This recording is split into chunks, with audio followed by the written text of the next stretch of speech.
I think it was one of the most scariest things that ever happened to me. Cannot move and you feel trapped within your body. I feel it's some dark energies, very dark energies. This can be a really frightening experience because along with that feeling of paralysis, there's also often this heaviness on your chest. It's spiritual.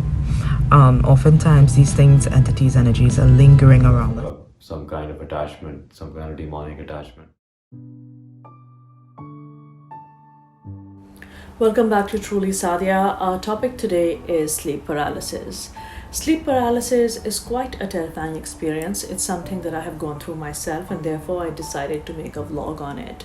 I must tell you, it was quite challenging making this particular vlog because I think a lot of people were very uncomfortable talking about their sleep paralysis experience, and rightfully so. It is a rather scary experience. I'm extremely grateful for everybody who's participated in this vlog, the professionals and the people who've also suffered from sleep paralysis, because I think it's a very important topic. 8% of the world's population does experience it, and we have yet to discover answers that what is it and why do we experience this. So really quickly, sleep paralysis happens when we are sleeping and we feel there's a dark force or a dark energy around us that is either sitting on us or is around us and has trapped us inside our body. We are semi-conscious or we are semi-awake and we want to get up but we can't. The energy or the force that is around us, some of us can see it and some of us can only feel it, is very negative and very dark, and it does not allow us to move. All our muscles are paralyzed, and we just, as much as we want to wake up and pull ourselves out of this misery, we are just trapped within our body and cannot absolutely move a single part of our body or wake ourselves up. And it is really quite a terrifying experience. So what I've tried to do is kind of get perspective from different people about what sleep paralysis is, and share our stories, get a medical opinion and get a spiritual opinion, and kind of really explore what this is and what is this phenomena. What does science say about it? What does spirituality say about it? And what do people who have experienced think about it? What is sleep paralysis, and what was your experience during sleep paralysis? Hello, I'm Dr. Jade Wu. I am a licensed clinical psychologist and a behavioral sleep medicine specialist, and I'm here to help you understand sleep paralysis. So sleep paralysis is an experience of being unable to move as someone is waking up or falling asleep. And this can be a really frightening experience because along with that feeling of paralysis, there's also often this heaviness on your chest, a pounding heart, and other physical symptoms like having zapping sensations in your arms and legs, or the feeling of being dragged off the bed by your feet. And there's also usually an overwhelming sense of fear and doom that seems to come out of nowhere. And often people can even see or hear things that are not there. Often people see shadowy figures in the corners of the room or looming over the bed. And so sleep paralysis can be a symptom of a sleep disorder, or it might be an isolated event. Now the good news is that it doesn't necessarily mean something is wrong medically for most people. It's simply a glitch in the transition from being asleep to being awake, or vice versa. I had multiple experiences of sleep paralysis. I'd come out of a divorce, basically coming to terms with certain things about my own past, my own behavioral patterns, my childhood trauma, and things like that. And as these things were coming to surface, I was feeling a presence in a way, in basically a presence in my body, and specifically on my arm. I used to be feeling a dark and heavy presence. And as a Muslim, I believe in the concept of jinns and possession and things like that. And I started exploring it, and it started feeling like to me that maybe I have some kind of attachment, some kind of demonic attachment. And as I was getting that realization, I started getting sleep paralysis attack. I literally used to feel like something is sitting on my chest and preventing me from breathing, preventing me from saying anything, preventing me from going back into my body. I think it was one of the most scariest things that ever happened to me. And I guess what experience has changed a few times. What I do remember, in a way, it's an endless loop of nightmares, and you feel that you've gotten up, but you actually have not gotten up. So even once you fake get up, I read something from the Quran, I think I'm up, and I actually am not up, and the nightmare continues. At times, it's been as somebody's physically sitting on you, so even though you want to reach out to your partner an inch away and say help, help, but you can't because you have no capacity to do anything. At times something horrible is happening to a loved one and you can't even lift a finger to help them.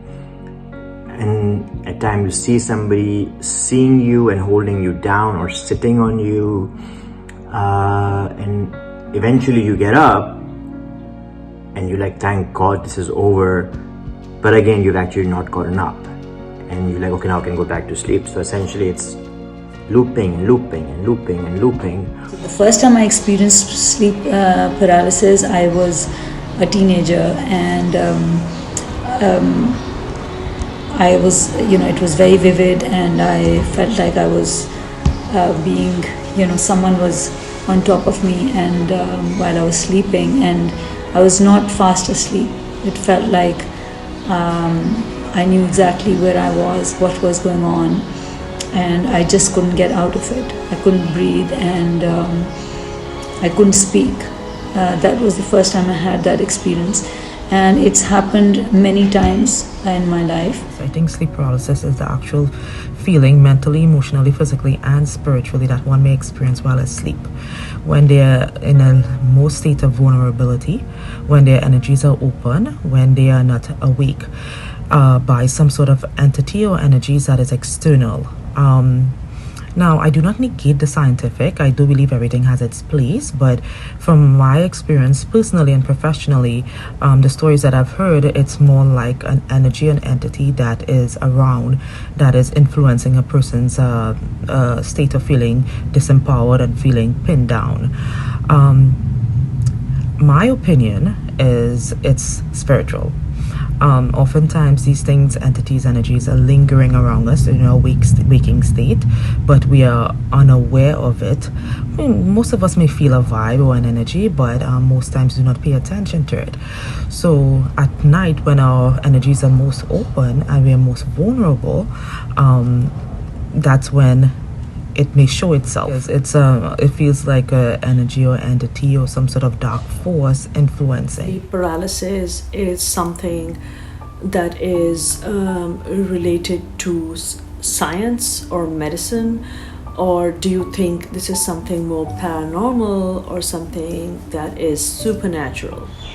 Yeah, it's something that I have spoken to people about, and nobody can really come up with an answer, but it's always been, I feel it's some dark energies, very dark energies, especially because the last time I had the experience, it was, I live in the UK, and we were visiting a place where there was a castle, and they said it's possessed and it's haunted, and everyone made fun of that, and we spent the whole day there, and the next day I was at a seaside very late at night, and at that night I had a very vivid experience of sleep paralysis again, and as if that something is sitting on my chest, and I couldn't speak. I was sweating, I was very, very upset, but I had to wait for it to pass, and it was there for a good few minutes. From the very beginning, perceive it as a darkness, as a out of body entity, as a jinn, as an evil jinn, a shaitan. We're living in an age where these things are not commonly understood anymore, whereas just go back one or two generations, at least in Pakistan, and it was common knowledge that jinns exist and possession happens, and sleep paralysis is a jinn sitting on you. Yeah, I definitely thought it was not medical, even though the explanation said that's probably medical, stress, lack of sleep. But just the supernatural feel of it and the evil feel of it made me think that no, it's not. So I didn't buy it. I never bought it that it's medical. I think there is an evil around it, I don't know what it is. It's been explained different things over different cultures, but definitely not medical. My parents are doctors, so it would have been easier to explain through a medical lens, but that was not the case. So many cultures throughout history have thought of sleep paralysis as a supernatural or paranormal phenomenon. And no wonder, it's a very, very frightening experience that's hard to explain. But currently, our scientific understanding of sleep does offer an explanation, which is that sleep paralysis happens when there's a temporary, incomplete transition from rapid eye movement sleep to wake, or vice versa. So, rapid eye movement sleep is a type of sleep that most of us have every night. And during this stage of sleep is when most of our dreaming happens. During this sleep stage, our major muscles are also turned off to prevent us from acting out our dreams and hurting ourselves in our sleep. So our brains are doing lots behind the scenes. There's emotion regulation going on, memory sorting going on, dreaming. So there's lots of imagery and strong emotions happening behind the scenes while we are in REM sleep. Now, sometimes when there's a glitch between the transition of REM to being awake or vice versa, we can sort of be halfway straddling both REM and being awake, which is why we might feel like we're fully awake, but our muscles are still turned off, and we are feeling strong fear, strong emotions, and maybe even seeing dream imagery that are not actually in the room. Did you ever think of seeking help, and was anyone able to help you? I did seek help, but I found that people weren't able to understand. Because I did from the very beginning perceive it as a darkness. What is your advice to people who are suffering through sleep paralysis? To get rid of the fear factor, to clean different aspects of your life. I mean, negative entities can only attach when people have certain behavioral patterns which are making your own energy come to a lower vibrational level, because these entities are not able to process energy of higher vibration, so they thrive on negativity and low vibration, and they need to bring people down to that in order to attach themselves or feed off of our energy in any way. And I've lived that. Is to lift their vibrations, raise their vibration, raise their personal, permanent, dominant vibration. Meaning, get into an energy of meditation, of definitely raising their state of joy and happiness, getting more focused on the light opposed to the darkness. When we focus on, or this thing is happening to us, or someone is probably doing some sort of black magic, or there's some sort of external force, we leave or remove ourselves from the state of empowerment, of where we are divinely protected. You have to remember, no one or nothing has a power over you. No one or nothing has a power over you. So not an external force, not a person, not an entity, nothing has a power over you. Focus on the light. In terms of the person's physical space, I would highly suggest that they clear it. Saging and smudging, and from that perspective, it's very helpful, but it's certainly not something that will go deeper in terms of clearing that entity.